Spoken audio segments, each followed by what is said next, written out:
साथियों, आप सभी का विजन ज्ञान के प्लेटफॉर्म पर स्वागत है। इस वीडियो में हम लोग कुछ महत्वपूर्ण करंट अफेयर को देखेंगे तथा उनसे संबंधित महत्वपूर्ण बिंदुओं की विस्तार से चर्चा करेंगे।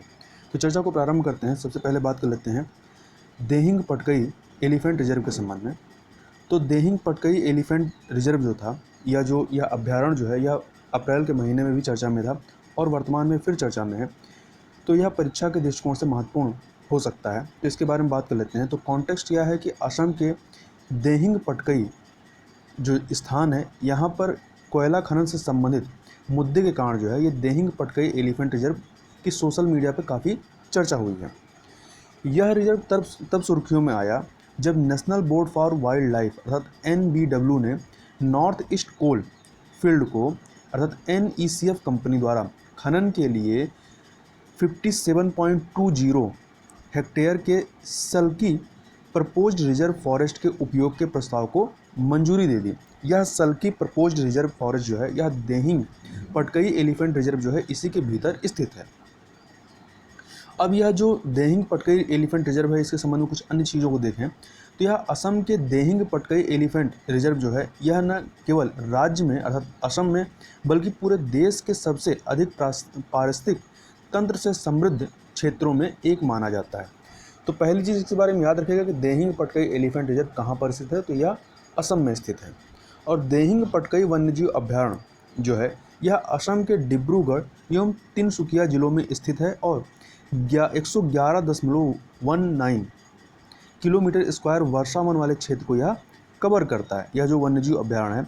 और इसे जून 2004 में एक अभ्यारण्य घोषित किया गया था और यह देहिंग पटकई वर्षा वन वाले क्षेत्र में स्थित है तथा हाथियों के आवास के महत्व को देखते हुए देहिंग पटकई वन्यजीव अभ्यारण्य और देहिंग पटकई वर्षा वनों के एक हिस्से को जो है प्रोजेक्ट एलिफेंट के तहत देहिंग पटकई एलिफेंट या देहिंग पटकई हाथी अभ्यारण्य घोषित किया गया था। और इस रिजर्व में या जो एलिफेंट रिजर्व है इस रिजर्व में स्तनधारियों की 50 से अधिक प्रजातियां और असम का जो राज्य पक्षी है जिसका नाम है व्हाइट विंग वुड डक, क्या है इसका नाम, तो व्हाइट विंग वुड डक यह भी इसमें पाया जाता है। और इसके साथ ही जो है पक्षियों की लगभग 359 प्रजातियां यहाँ पर पाई जाती हैं।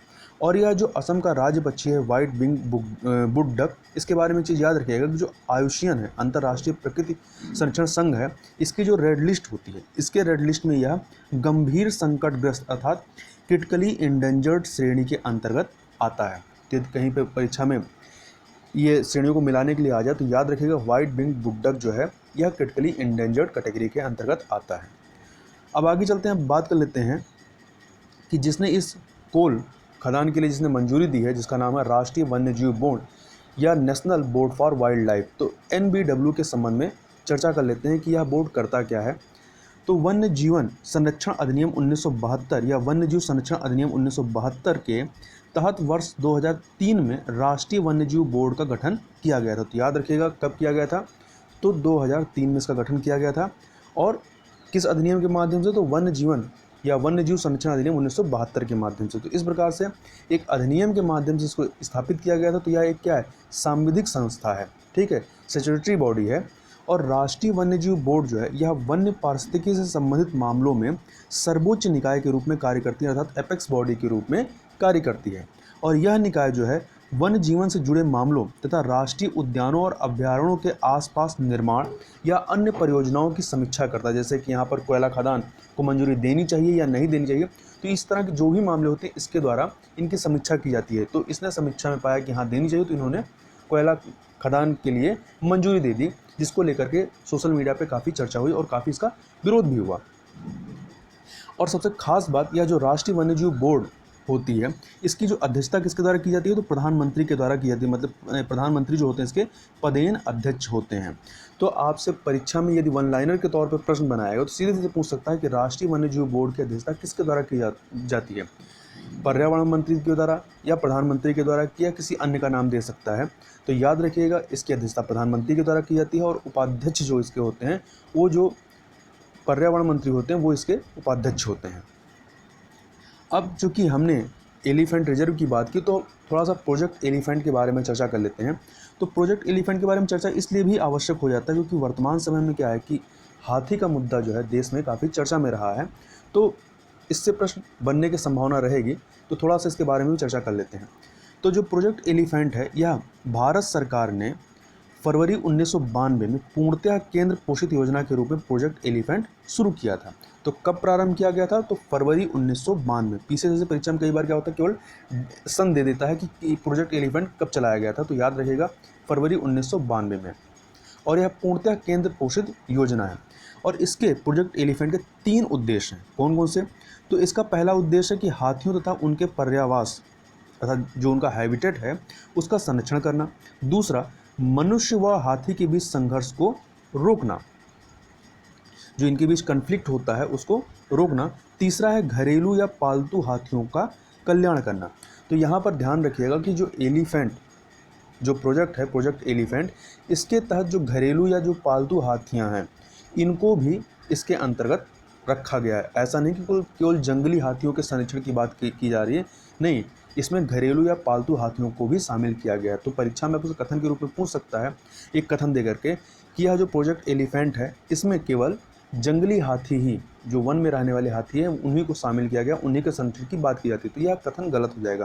क्यों? क्योंकि इसमें जंगली के जो वन में रहने वाले हैं उनके साथ साथ जो घरेलू या पालतू हाथी हैं उनके भी कल्याण की बात इसमें की गई है।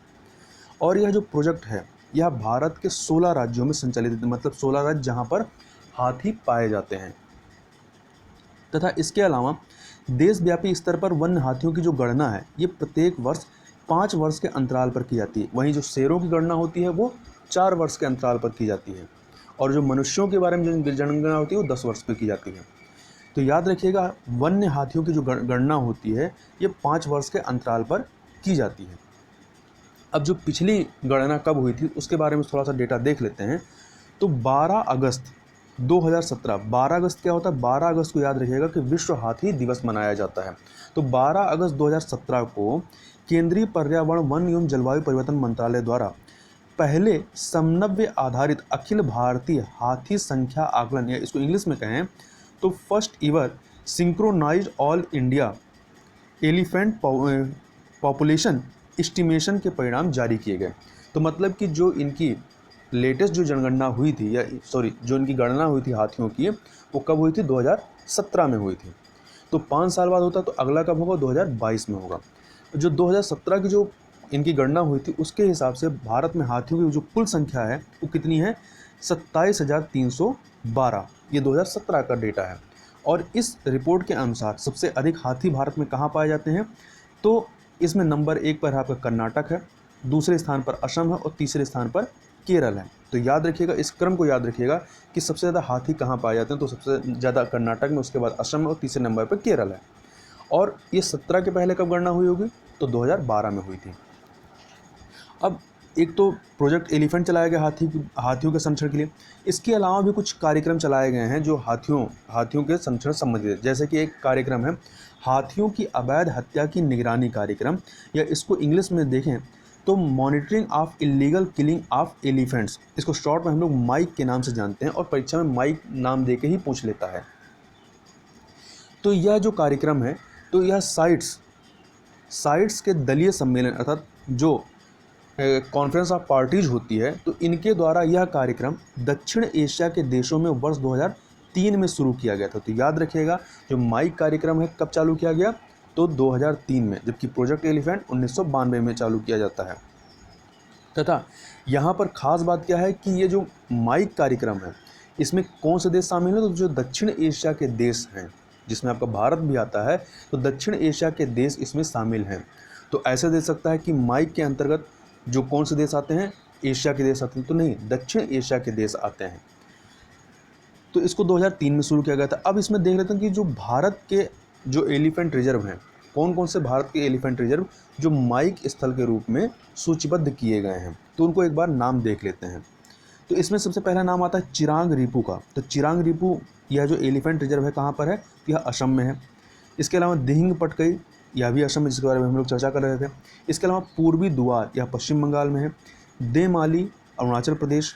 गारो पहाड़ियाँ या गारो पहाड़ी, यह मेघालय में है। मयूरभंज उड़ीसा। मैसूर कर्नाटक। नीलगिरी तमिलनाडु। शिवालिक उत्तराखंड। वायनाड केरल। जहाँ के सांसद राहुल गांधी जी हैं। तो ये नाम, इन नामों को आप याद रखिएगा। आगे चलते हैं। इसके अलावा एक कार्यक्रम और है जिसका नाम है हाथी मेरे साथी योजना। अब यह कार्यक्रम किसका है? तो यह एक प्रकार का जागरूकता अभियान है।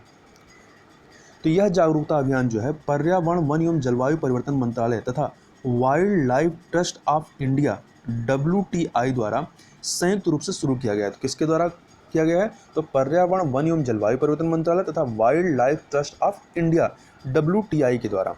और इसको प्रारंभ किया गया था। तो औपचारिक रूप से यह जो अभियान या जो कैंपेन है, इसको एलिफेंट 8 की मंत्री स्तरीय बैठक में मई 2011 में शुरू किया गया था। तो इस प्रकार से प्रोजेक्ट एलिफेंट 92 में आता है, माइक 2003 में, और यह जो कार्यक्रम है हाथी मेरे साथी, या 2011 में। और इसका जो शुभंकर है वह क्या है? वो गज या गजू है। और जब हाथी के बारे में चर्चा कर रहे हैं तो एक चीज़ और याद रखिएगा कि एक हाथी के कई टाइप्स होते हैं। तो एक एशियन हाथी होता है जो हम लोग के मिलता है, और एक अफ्रीकन हाथी होता है।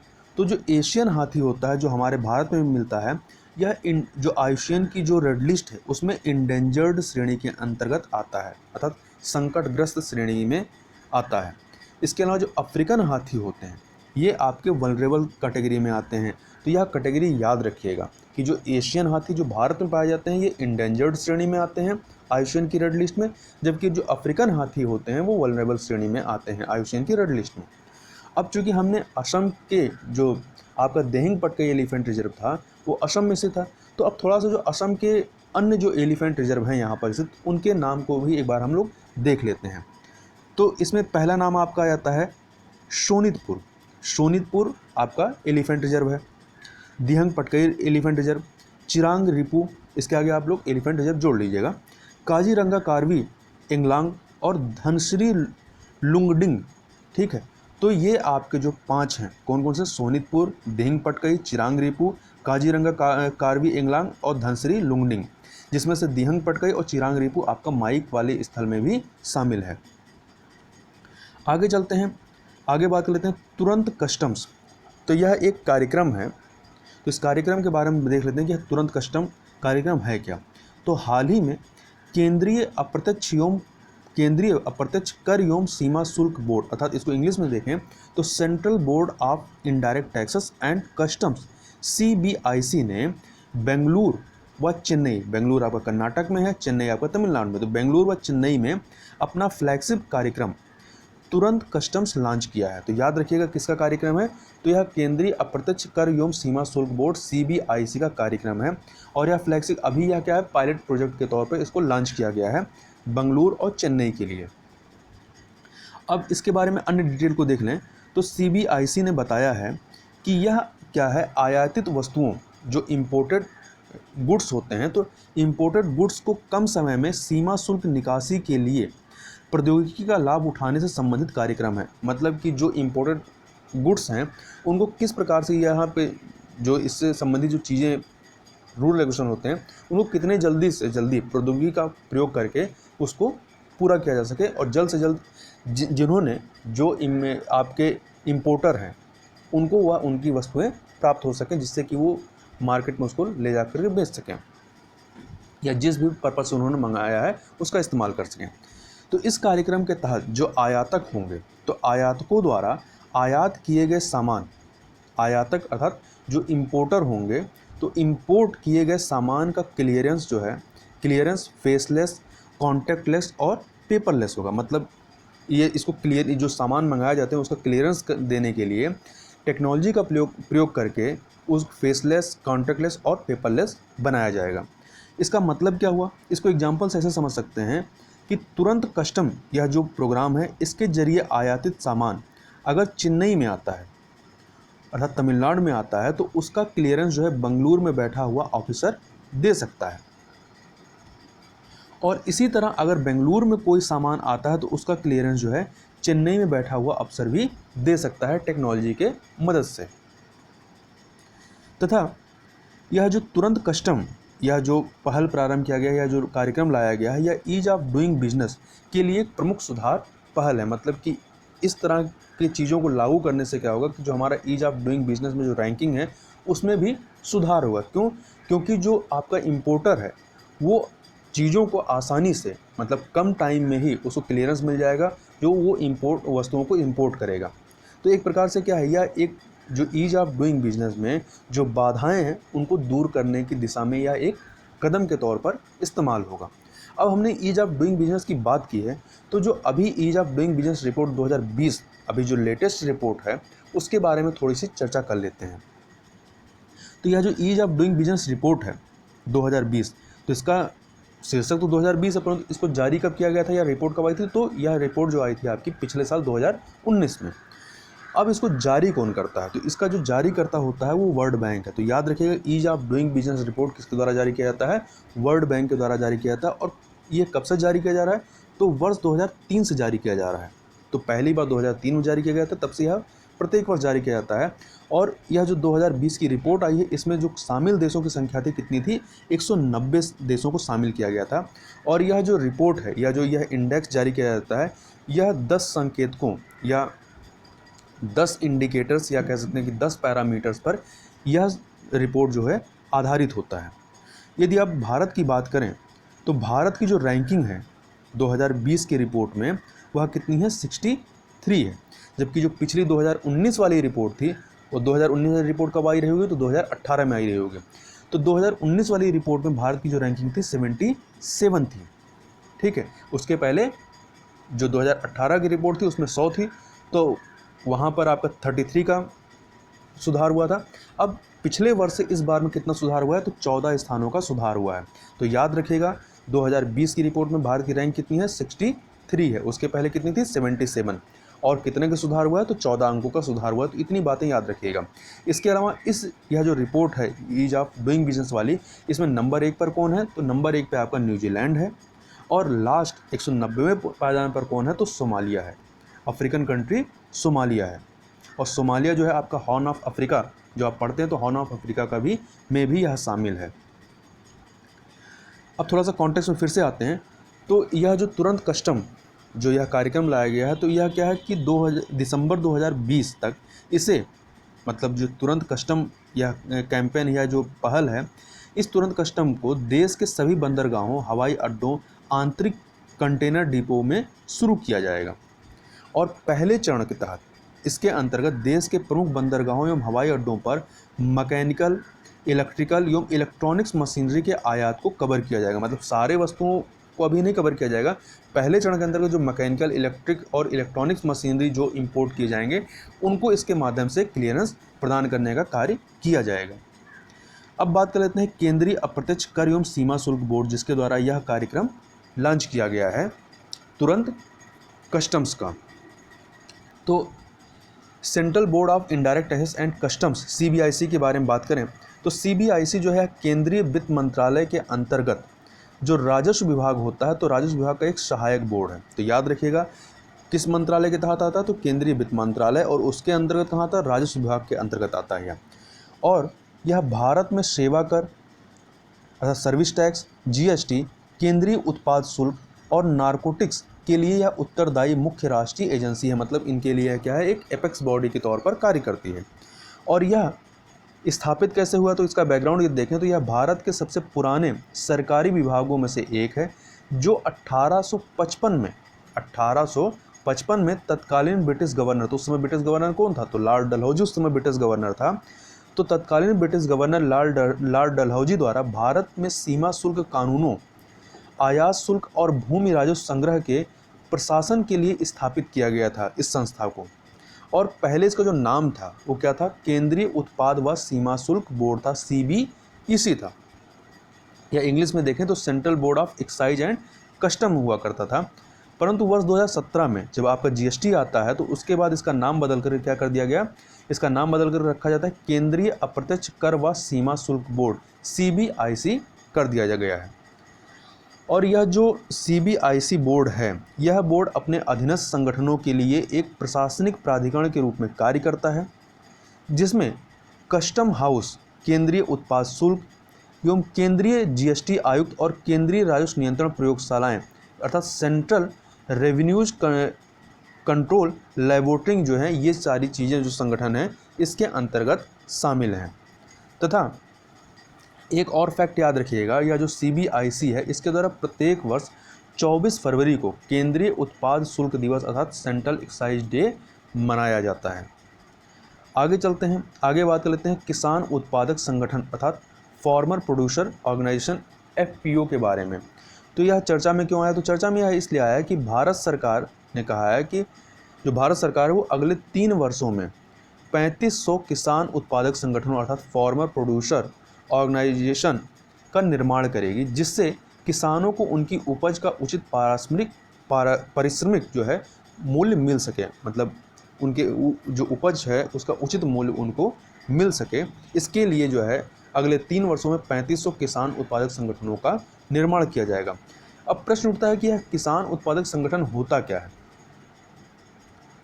तो किसान उत्पादक संगठनों का जो अभिप्राय है, यह अभिप्राय किसानों, विशेष रूप से इन किसानों में याद रखिए कि विशेष रूप से छोटे और सीमांत किसानों के समूह से होता है। तो मेनली जो इसमें आते हैं वो छोटे और सीमांत किसानों का समूह होता है। और इस प्रकार के संगठनों का जो प्रमुख उद्देश्य होता है वो कृषि से संबंधित चुनौतियों का प्रभावी समाधान करना होता है। मतलब जो भी इससे संबंधित चुनौतियां हैं, जैसे कि बीज का ना मिलना या खाद्य का ना मिलना या सिंचाई संबंधित या जो उनका उपज है उसके सही मूल्य का नहीं मिल पाना, तो जो भी चुनौतियां हैं उसके लिए यह कार्य करती है। तो एक तरह से ये क्या करते हैं, संगठित होते हैं और अपनी चुनौतियों से जूझने के लिए वो क्या करते हैं, प्रयास करते हैं। तथा ये जो FPO हैं ये प्राथमिक उत्पादकों जैसे कि आपके किसान हो गए, दूध उत्पादक हो गए, मछुआरे हैं, बुनकर हैं और कारीगर आदि द्वारा गठित कानूनी इकाई होती है। मतलब कृषि से संबंधित जो भी ये चीज़ें हैं ये एक प्रकार का समूह होता है और ये एक कानूनी एंटिटी के तौर पर कार्य करती हैं। और जो FPO होते हैं, FPO को भारत सरकार तथा नाबार्ड जैसे संस्थानों से भी सहायता प्राप्त होती है। तथा ये जो आगामी 3 वर्षों में जो 3500 FPO बनाए जाएंगे उनमें से अधिकांश FPO जो हैं वो भारत सरकार के एक उत्पाद एक जिला पहल पर आधारित होंगे। तो एक उत्पाद एक जिला योजना मेनली जो है उत्तर प्रदेश सरकार की है या उत्तर प्रदेश की है। इस पहल में क्या है कि प्रत्येक जिले को क्या है कि वहाँ के किसी एक प्रोडक्ट को विकसित करना, कि मतलब उसको उस प्रोडक्ट के हब के रूप में उस जिले को विकसित करने पे आधारित यह पहल है। तो ये जो FPO है ये भारत सरकार के एक उत्पाद एक जिला पहल पर आधारित होंगे, जहां FPO जो है मुख्य रूप से कम मात्रा वाली अन्य उपजों के अलावा विशेष कमोडिटी को बढ़ावा देगा एवं उनका व्यापार करेगा।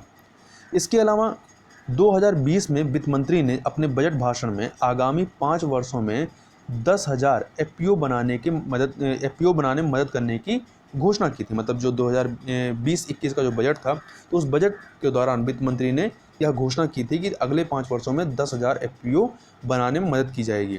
और वर्तमान में देश में देखें तो लगभग 5,000 FPO कार्य कर रहे हैं, जिनमें से 910 जो हैं वो लघु कृषक कृषि व्यापार संघ अर्थात small farmers agri business consortium SFAC से संबंध है, जबकि लगभग 3,000 जो हैं FPO वो राष्ट्रीय कृषि एवं ग्रामीण विकास बैंक अर्थात नाबार्ड के अंतर्गत आते हैं। और जो शेष हैं वो FPO जो निजी कंपनियों द्वारा बनाए व चलाए जा रहे हैं। अब थोड़ा सा जो यह लघु कृषक कृषि व्यापार संघ है SFAC, इसके बारे में थोड़ी चर्चा कर लेते हैं। तो ये जो हैं ये लघु और सीमांत किसानों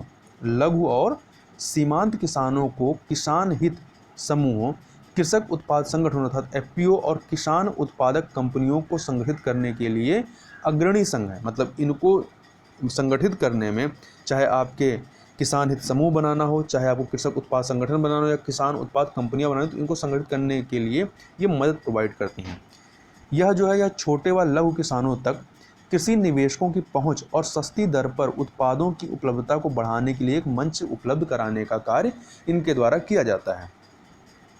और इसे दिल्ली किसान मंडी और राष्ट्रीय कृषि बाजार योजना जैसी महत्वपूर्ण योजनाओं को प्लेटफॉर्म पर लागू करने की जिम्मेदारी भी सौंपी गई है। तथा यह जो है यह किसानों को मुक्त कृषि व्यापार के साथ साथ उचित मूल्य प्रदान करने की सुविधा उपलब्ध कराता है। अब थोड़ा चर्चा नाबार्ड के बारे में कर लेते हैं। तो नाबार्ड जो है यह कृषि एवं ग्रामीण विकास के लिए एक शीर्ष बैंक के रूप में कार्य करता है या एपेक्स बैंक के रूप में कार्य करता है।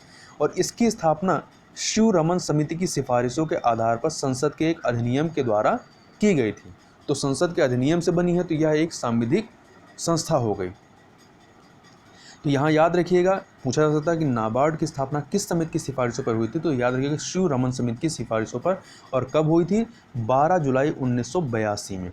तो यह तारीख भी याद रखिएगा, कई बार क्या होता है डेट पूछ लेता है, 12 जुलाई 1982।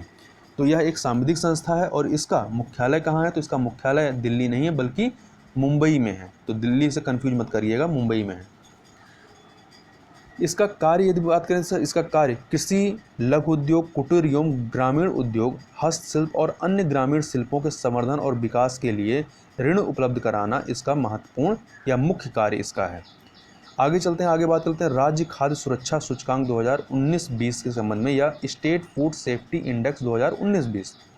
तो हाल ही में भारतीय खाद्य सुरक्षा और मानक प्राधिकरण अर्थात food safety and standards authority of India FSSAI ने यह सूचकांक या इंडेक्स जारी किया है। तो इस सूचकांक को 7 जून 2020 को क्या था?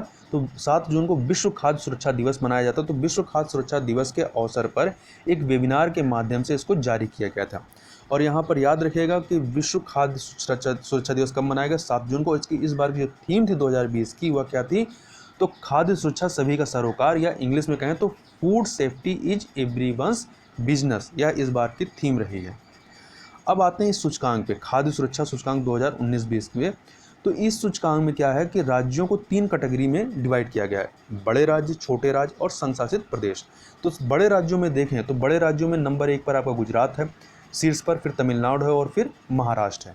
और छोटे राज्यों में शीर्ष पर कौन सा है? गोवा है, उसके बाद मणिपुर है और फिर मेघालय है। तो ये क्रम याद रखिएगा। इसके अलावा केंद्र शासित प्रदेशों की बात करें तो यहाँ पर शीर्ष पर आपका है चंडीगढ़, उसके बाद दिल्ली है, फिर अंडमान द्वीप समूह है। तथा यहीं पर और चीज़ याद रखिएगा कि यह इंडेक्स जब जारी किया गया तो इसी अवसर पर FSSAI द्वारा इस अवसर पर ईट राइट ड्यूरिंग कोविड-19 शीर्षक से एक हैंडबुक जारी की गई है। तथा अब थोड़ा सा यह जो सूचकांक, इसके बारे में कुछ अन्य जानकारी देख लें। तो राज्य खाद्य सुरक्षा सूचकांक, इसमें 5 मानकों के आधार पर राज्यों के प्रदर्शन का मूल्यांकन किया जाता है। तो अब ये 5 मानक कौन कौन से हैं? तो 5 मानक जो हैं ये इसमें है, पहला मानव संसाधन और संस्थागत डेटा, दूसरा है अनुपालन अर्थात कंप्लायंस, तीसरा है खाद्य परीक्षण सुविधा, और चौथा है प्रशिक्षण, और 5वां है उपभोक्ता संरक्षण के लिए क्षमता निर्माण। तो ये 5 जो हैं इंडिकेटर हैं या जो 5 पैरामीटर हैं, इनके आधार पर राज्यों के प्रदर्शन का मूल्यांकन किया जाता है। और यहाँ पर ध्यान रखिएगा इस सूचकांक की जो शुरुआत होती है कब होती है? वर्ष 2019 में पहले विश्व खाद्य सुरक्षा दिवस के अवसर पर की गई थी। तो याद रखिएगा जो इस बार का विश्व खाद्य सुरक्षा दिवस 7 जून को मनाया गया है, दूसरी बार मनाया जा रहा है। पहली बार कब मनाया गया था? 2019 में। और 2019 में जब यह विश्व खाद्य सुरक्षा दिवस मनाना प्रारंभ किया गया था, तभी इस इंडेक्स को जारी करना भी प्रारंभ किया गया। और इस बार जो है इंडेक्स जारी किया गया है वह दूसरी बार जारी किया गया। और किसके द्वारा जारी किया गया? तो FSSAI के द्वारा। अब यह जो संस्था है FSSAI, इसके बारे में थोड़ी सी चर्चा कर लेते हैं, जिसका पूरा नाम है भारतीय खाद्य सुरक्षा और मानक प्राधिकरण। तो FSSAI की स्थापना खाद्य सुरक्षा और मानक अधिनियम 2006 के तहत वर्ष 2008 में की गई थी। तो याद रखिएगा किस अधिनियम के माध्यम से? तो खाद्य सुरक्षा और मानक अधिनियम 2006 के माध्यम से। और कब स्थापित होती है? वर्ष 2008 में स्थापित होती है। अब यदि आपसे पूछ लें किस मंत्रालय के तहत आती है, तो यह जो है यह केंद्रीय स्वास्थ्य एवं परिवार कल्याण मंत्रालय के अंतर्गत आती है। और इसका मुख्यालय कहाँ है? तो इसका मुख्यालय नई दिल्ली में है। और इसके कार्यों की बात करें तो FSSAI यह पौष्टिक खाद्य पदार्थों के उत्पादन, भंडारण, वितरण, बिक्री और आयात के संदर्भ में आवश्यक दिशा निर्देश जारी करने का कार्य करता है। इसके अलावा FSSAI खाद्य सुरक्षा और खाद्य मानकों के बारे में सामान्य जागरूकता को बढ़ावा देने का कार्य भी इसके द्वारा किया जाता है। आगे चलते हैं, आगे बात कर लेते हैं उत्तराखंड में जैव विविधता उद्यान की स्थापना की गई, उसके बारे में देख लेते हैं। तो विश्व पर्यावरण दिवस जो कि 5 जून को मनाया गया है, और इसकी थीम जो थी वो क्या थी? जैव विविधता, और इंग्लिश में बायोडाइवर्सिटी। तो विश्व पर्यावरण दिवस के अवसर पर उत्तराखंड वन विभाग द्वारा हल्द्वानी में उत्तराखंड का सबसे बड़ा जैव विविधता उद्यान अर्थात बायोडाइवर्सिटी पार्क खोला गया है। तो याद रखिएगा कहाँ पर खोला गया है? उत्तराखंड के हल्द्वानी में। और यह उत्तराखंड का सबसे बड़ा जो है जैव विविधता उद्यान या बायोडाइवर्सिटी पार्क है। और यह जैव विविधता उद्यान जो है लगभग 18 एकड़ में फैला हुआ है, और इसमें पौधों की लगभग 500 प्रजातियां लगाई गई हैं। और पार्क में एक आधुनिक स्वचालित मौसम स्टेशन अर्थात ऑटोमेटिक वेदर स्टेशन भी स्थापित किया गया है। इसके अलावा जैव विविधता उद्यान में आध्यात्मिक और धार्मिक, वैज्ञानिक, मानव स्वास्थ्य और सौंदर्य संबंधी पौधों की प्रजातियों को अलग अलग भागों में विभाजित किया गया है कि मतलब कौन से पौधे किस उपयोग के लिए हैं, मतलब किससे संदर्भित हैं, उसको अलग अलग भागों में विभाजित किया गया है। अब इसको यदि इस राष्ट्रीय या जो जैव विविधता उद्यान स्थापित किया गया है, इसके बारे में, इसके उद्देश्य के बारे में बात करें कि क्यों स्थापित किया गया है, तो इसका जो उद्देश्य है एक वह है खनन, तस्करी, आग, सूखा, बाढ़ और निश्चित रूप से जलवायु परिवर्तन जैसे कारकों के कारण दुनिया भर में क्या हो रहा है कि जैव विविधता तेजी से घट रही है। तो ये जो जितने भी कारण हमने भी गिनाए, इनकी वजह से जैव विविधता घट रही है। अब इससे क्या है कि बहुत सारी प्रजातियों, जो पौधों की प्रजातियां हैं या जो अन्य जीवों की प्रजातियां हैं, उनके विलुप्त होने का खतरा है। तो बहुत से क्या है, विलुप्त होने के कगार पर खड़े हैं। तो ऐसे पौधे जो विलुप्त होने के कगार पर खड़े पौधे हैं, तो उन पौधों और उनके जर्म प्लाज्म को संरक्षित करने के लिए यह इस प्रकार का जो पहल है या इनिशिएटिव, इसको अपनाया जा रहा है। और इसी के तहत इस जो यह जैव विविधता उद्यान है, इसको स्थापित किया गया है। इसके अलावा लोगों को जैव विविधता से को बचाने के लिए जागरूक करने के संदर्भ में भी इसको स्थापित किया गया है। अब थोड़ा सा यदि जैव विविधता की हम लोगों ने इतनी बार बात की, तो जैव विविधता होती क्या है, अर्थात जो बायोडाइवर्सिटी है यह है क्या। तो यदि इसका जो मानक परिभाषा बताई गई है, तो मानक परिभाषा यदि देखें तो यह मानक परिभाषा कब बताई गई, वर्ष 1992 में रियो डी जेनेरियो, ब्राज़ील के रियो डी जेनेरियो में आयोजित पृथ्वी सम्मेलन या जो अर्थ समिट था, इसमें जैव विविधता की मानक परिभाषा अपनाई गई। यहाँ पर जैव विविधता की मानक परिभाषा को बताया गया है। तो वो जो मानक परिभाषा उसको हम लोग यहाँ पर देख लेते हैं, जैसा कि वहाँ पर बताया गया था। तो इसके अनुसार जैव विविधता जो है वो समस्त स्रोतों, अर्थात इस समस्त स्रोतों में क्या शामिल है, अंतः क्षेत्रीय, स्थलीय, सागरीय एवं अन्य जलीय पारिस्थितिक तंत्रों के जीवों के मध्य अंतर, और साथ ही उन सभी पारिस्थितिक समूह जिनके ये भाग हैं, उनमें पाए जाने वाली विविधताएं, मतलब पारिस्थितिक समूहों में विभिन्नता है और जो जंतु हैं उनमें विभिन्नता है, उनको इसमें शामिल किया गया है। और इसमें एक प्रजाति के अंदर पाई जाने वाली विविधता, विभिन्न जातियों के मध्य विविधता और पारिस्थितिकी विविधता सम्मिलित है। मतलब ये तीनों चीज़ें शामिल हैं कि प्रजाति के अंदर जो विविधता है, जैसे मनुष्य प्रजाति है तो मनुष्यों के बीच भी क्या है, विभिन्न प्रकार की विभिन्नताएँ हैं, डाइवर्सिटी है, तो वो, और उसके अलावा जो विभिन्न जातियाँ हैं जैसे कि मनुष्यों की या जो और दूसरी जातियां हैं, तो ये विभिन्न जातियों की जो मध्य विविधता है और उसके अलावा जो पारिस्थितिकी विविधता है, इन सबको इसके अंतर्गत जैव विविधता के अंतर्गत सम्मिलित किया जाता है। आगे चलते हैं, आगे बात करते हैं राइन नदी के संबंध में। तो राइन नदी वर्तमान में चर्चा में क्यों आई है, तो हाल ही में क्या हुआ कि हाल ही में जर्मनी की राइन नदी जो है वो शुष्क ग्रीष्मकाल के शुरुआती दिनों में ही पिछले 2 दशकों की तुलना में अपने न्यूनतम जल स्तर पर पहुंच गई है। मतलब कि इसका जो पानी है वो काफ़ी ज़्यादा सूख गया, मतलब इसमें पानी की कमी एक प्रकार से देखी जा रही है। इसके चलते यूरोप के सबसे महत्वपूर्ण अंतर्देशीय जलमार्ग पर शिपिंग में व्यवधान की आशंका व्यक्त की जा रही है। जब उसमें पानी ही कम होगा तो जो जलयान है वो चल नहीं पाएंगे, तो जो व्यापार है, इससे होने वाला जो व्यापार है वो काफ़ी ज़्यादा प्रभावित होगा।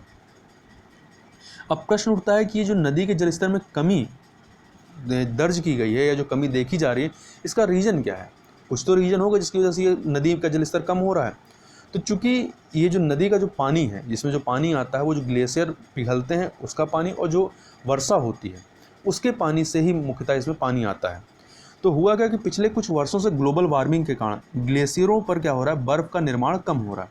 तो जब ग्लेशियर पर बर्फ़ों का निर्माण ही कम होगा तो पिघल कर कितना पानी आएगा। इसके अलावा वर्तमान में यूरोप द्वारा अत्यधिक शुष्क गर्मी का सामना किया जा रहा है, मतलब कि वहाँ पर टेम्परेचर जो है ज़्यादा रह रहा है। साथ ही मध्य यूरोप में सामान्य से कम वर्षा के साथ साथ शुष्क वसंत का होना भी एक महत्वपूर्ण कारण है। बरसात भी नहीं हो रही है, ग्लेशियर भी नहीं बन रहे हैं, तो जो पानी का इसका मेन सोर्स है वह क्या है, वो कहीं ना कहीं प्रभावित हुआ है।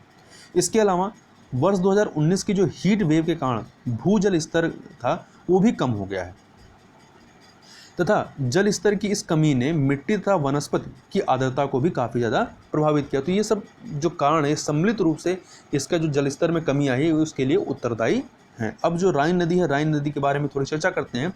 तो राइन नदी यदि देखेंगे आप तो यह स्विट्जरलैंड में जो आल्प्स पर्वत है, तो आल्प्स पर्वत के ऊंचाई वाले जो शिखर हैं, जो उसके ऊंचाई की जो श्रेणियाँ हैं, वहाँ से निकल करके ये जर्मनी एवं नीदरलैंड में बहते हुए उत्तरी सागर में गिर जाती है।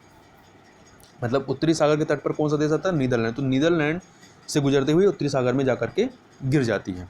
और इसकी जो कुल लंबाई है वो कितनी है, 1300 किलोमीटर है, और मील में देखेंगे तो 800 मील है।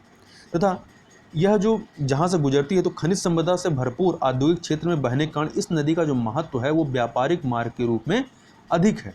तो इसीलिए यदि इसका जल स्तर कम हो रहा है तो क्या है कि यहाँ का जो व्यापार है जो इसके माध्यम से होता है काफ़ी बड़ी मात्रा में, वह प्रभावित होगा। और यह जो नदी है यह जर्मनी में ब्लैक फॉरेस्ट था एवं वाजजेज जो पर्वत है, वाजजेज पर्वत जो है यह आपका फ्रांस में है, और ब्लैक फॉरेस्ट कहाँ है, जर्मनी में। तो यह जर्मनी में ब्लैक फॉरेस्ट एवं वाजजेज पर्वत श्रेणी के मध्य से होकर के अर्थात भ्रंश घाटी से होकर बहने वाली नदी है। तो याद रखिएगा राइन नदी जो है यह भ्रंश घाटी से होकर बहने वाली नदी है। कहाँ से निकलती है, आल्प्स पर्वत से निकलती है, और ब्लैक फॉरेस्ट और वाजजेज पर्वत के मध्य जो भ्रंश की घाटी वहाँ से होकर के ये बहती है। और यह जर्मनी के रूर कोयला क्षेत्र से होकर के बहती है, जैसे क्या कहते हैं, कोयला नदी के नाम से भी जाना जाता है, कोयला नदी भी कहते हैं। कई बार परीक्षा में पूछ लेता है कि रूर कोयला क्षेत्र कहाँ संबंधित, तो याद रखिएगा जर्मनी से संबंधित है। इसके अलावा यह विश्व की जो है सबसे व्यस्ततम नदी है, ठीक है, यह विश्व की सबसे व्यस्ततम नदी है। और यहीं पर एक तथ्य और याद रखिएगा, जो यहाँ पर यूरोप की एक डेन्यूब नदी है, डेन्यूब नदी कहाँ से निकलती है, तो वो जर्मनी का जो ब्लैक फॉरेस्ट है वहाँ से निकलती है, और वहाँ से निकल कर वो किधर जाती है, तो जो काला सागर है, ब्लैक सी, वो उसमें जाकर गिरती है, ठीक है। और जो ये है ये आपका आल्प्स पर्वत से निकल के कहाँ गिरती है, ये उत्तरी सागर में गिरती है। तो ये थोड़ा सा याद रखिएगा। तो हमने कहा कि यह जो राइन नदी है यह विश्व की सबसे व्यस्ततम नदी है, तथा इस नदी के मुहाने पर यूरोप का जो सबसे व्यस्ततम बंदरगाह है जिसका नाम है रॉटरडम, वह स्थित है। रॉटरडम कहाँ पर किस देश का भाग है, तो रॉटरडम जो है आपका नीदरलैंड में स्थित है, और इस रॉटरडम को यूरोपोर्ट के नाम से भी जाना जाता है। और इस नदी में जल की जो आपूर्ति, जैसा कि हम लोगों ने पहले ही बात की, आपूर्ति जो है वर्षा के पानी तथा हिम नदों के पिघलने अर्थात ग्लेशियल रन ऑफ से होती है। आगे चलते हैं, आगे बात कर लेते हैं क्यूएस वर्ल्ड यूनिवर्सिटी रैंकिंग 2021 के संबंध में।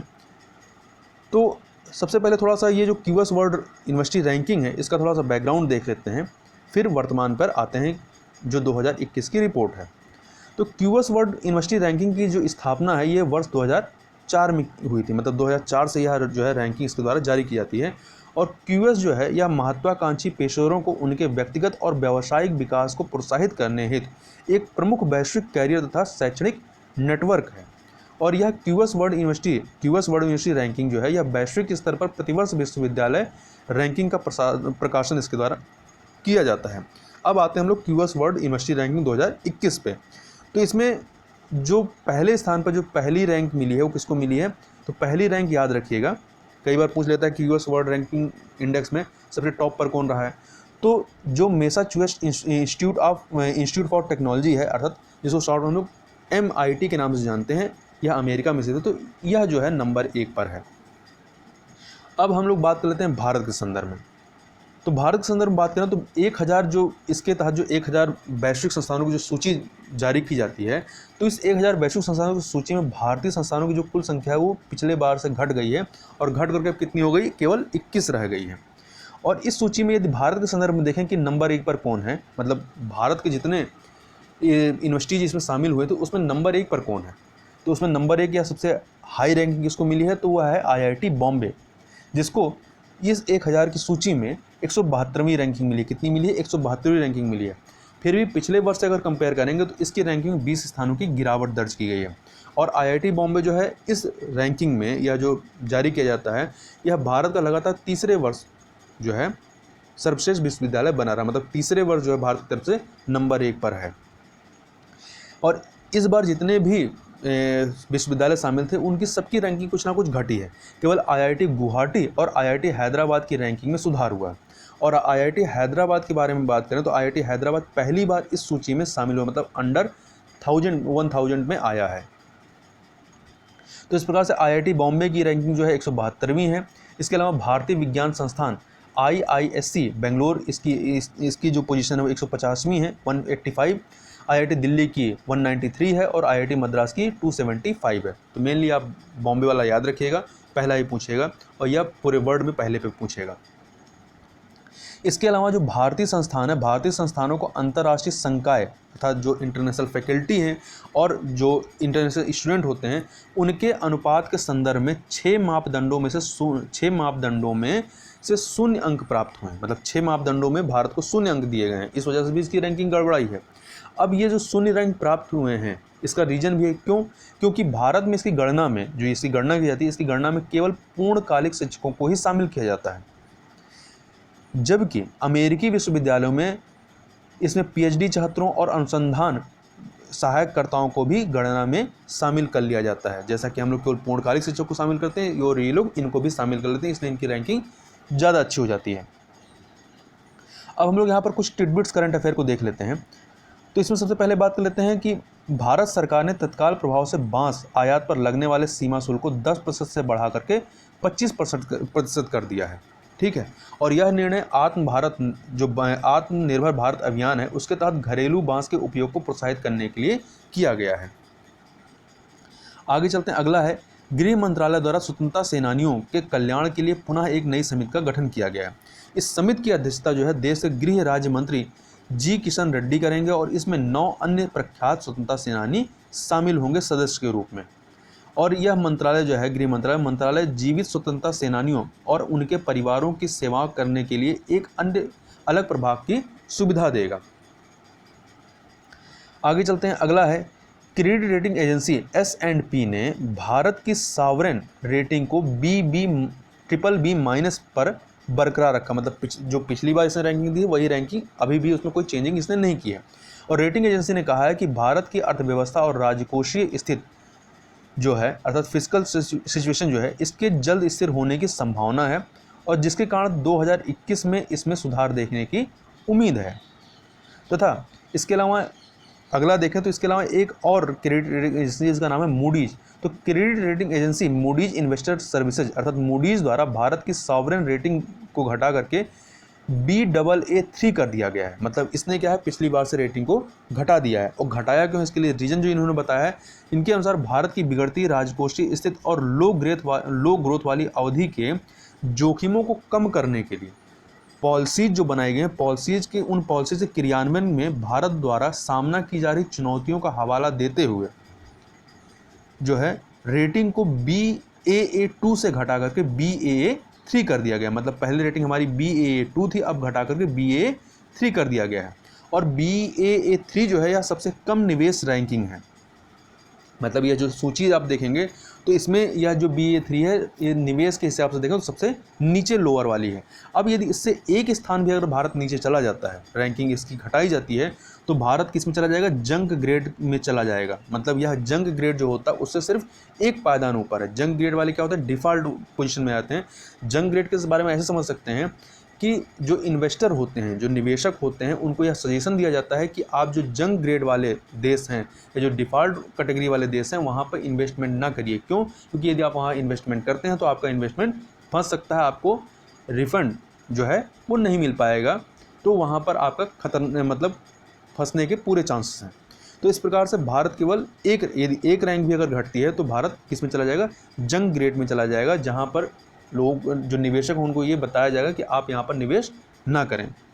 तथा मूडीज के द्वारा वित्त वर्ष 2021 में भारत की जो वास्तविक जीडीपी कितनी रहने की संभावना बताई गई, तो 4% रहने की संभावना बताई गई, जबकि 2022 में इसके 8.7% रहने की वृद्धि दर की रहने की उम्मीद जताई गई है। अब प्रश्न उठता है कि जो सॉवरेन क्रेडिट रेटिंग है, जो ये दोनों के द्वारा एजेंसियों के द्वारा यह सॉवरेन क्रेडिट रेटिंग जारी की गई है, तो यह सॉवरेन क्रेडिट रेटिंग होती क्या है? तो इसको ऐसे समझ सकते हैं कि किसी देश या संप्रभु इकाई की साख के स्वतंत्र विश्लेषण, अर्थात साधारण भाषा में कहें तो भविष्य में अपनी देनदारियों को चुकाने की क्षमता के आकलन को सॉवरेन क्रेडिट रेटिंग कहा जाता है। मतलब किसी देश या संप्रभु इकाई की जो उसकी देनदारियां हैं, जैसे जो लोन वगैरह लिया है, तो जो भी उसकी देनदारियां हैं तो उन देनदारियों को भविष्य में चुका पाएगा या नहीं चुका पाएगा, तो उसको चुकाने की जो क्षमता होती है उसी को क्या कहते हैं, सॉवरेन क्रेडिट रेटिंग कहा जाता है। और जो अंतर्राष्ट्रीय एजेंसियां, तो अंतर्राष्ट्रीय एजेंसियां विभिन्न देशों की सरकारों की उधार चुकाने की क्षमता के आधार पर सॉवरेन रेटिंग तय करती हैं। और रेटिंग यह बताती है कि ये एक देश भविष्य में अपनी देनदारियों को चुका सकेगा या नहीं चुका सकेगा। और यह रेटिंग जो है वो टॉप इन्वेस्टमेंट ग्रेड से लेकर के जंग ग्रेड तक होती है। और जो जंग ग्रेड जो होते हैं ये डिफ़ॉल्ट श्रेणी में माना जाता है, मतलब कि यहाँ पे इन्वेस्टमेंट करना बहुत खतरे से भरा हुआ है, तो निवेशकों को बताया जाता है कि आप यहाँ पर निवेश मत करिए। तो इस प्रकार से हमने यहाँ पर कुछ महत्वपूर्ण करंट अफेयर को देखा। तो इस वीडियो में बस इतना ही, मिलते हैं नेक्स्ट वीडियो में, तब तक के लिए बहुत बहुत धन्यवाद।